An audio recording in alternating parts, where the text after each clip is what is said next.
오늘은 코로나19 관련 소식으로 시작하겠습니다. 스튜디오에 장현수 기자 나와 있습니다. 안녕하십니까? 네, 이번에 코로나19 확산세가 참 심각해 보이는데요. 현재 상황 어떤가요? 네, 그렇습니다. 지난 18일 0시 기준으로 코로나19 신규 확진자 수는 246명 늘었습니다.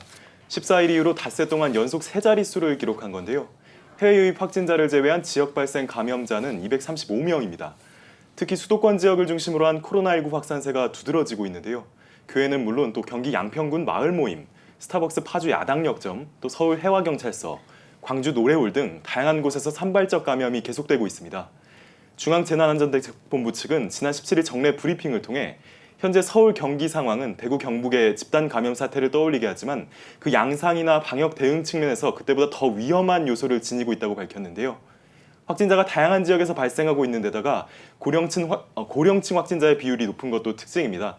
정부는 현재 수도권 감염 확산세가 이어지면 방역 수위를 격상할 수 있다는 입장입니다. 네, 이 코로나19가 잠시 주춤하는 것이 아닌가 싶었는데 또 이렇게 많이 늘어나면서 대규모 유행의 어떤 그 우려까지 나오고 있는데 이런 일이 좀 없었으면 좋겠습니다.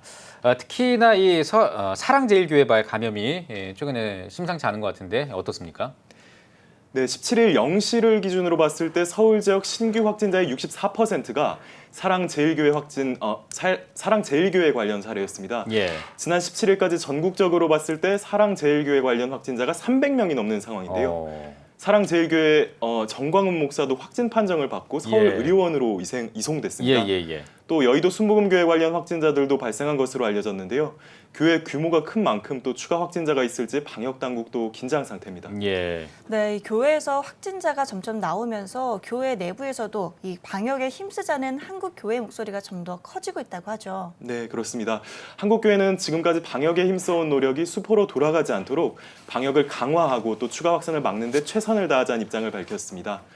사단법인 한국교회 총연합은 지난 17일 회원교단에 공문을 전달했는데요. 회원교단에서 소속교회가 방역에 만전을 기하고 교회를 통한 추가 확산이 이뤄지지 않도록 적극 독려해 줄 것을 요청했습니다. 또 확산이 이뤄지고 있는 교회는 모든 행정력을 동원해 방역 당국과 신속하고 또 수명하게 협력해 주길 바란다고 전했습니다. 사랑제일교회에 대해서는 한교총 회원교단이 아닌 만큼 행정력이 미치지 못했다고 밝혔습니다. 한국기독교교회협의회도 한국교회는 생명의 안전과 구원을 위해 자기 비움의 길을 걸어야 합니다라는 제목의 입장문을 발표했습니다. 교회협 측은 코로나19 재확산의 위기 속에서 교회는 인류 공동체를 생명의 안전과 구원의 길로 인도해야 한다며 교회가 앞장서서 방역 체계를 점검하고 또 지역사회를 위해 실천해야 할 책무를 다해야 한다고 강조했습니다.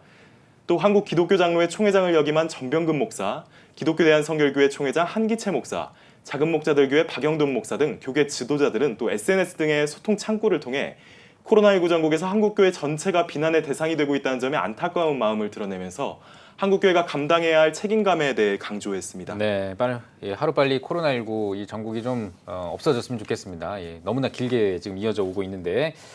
자, 다음 소식으로 넘어가 보겠습니다. 이 코로나19 전국에 추가해서 또 이제 수해 피해까지 입은 교회들이 많거든요.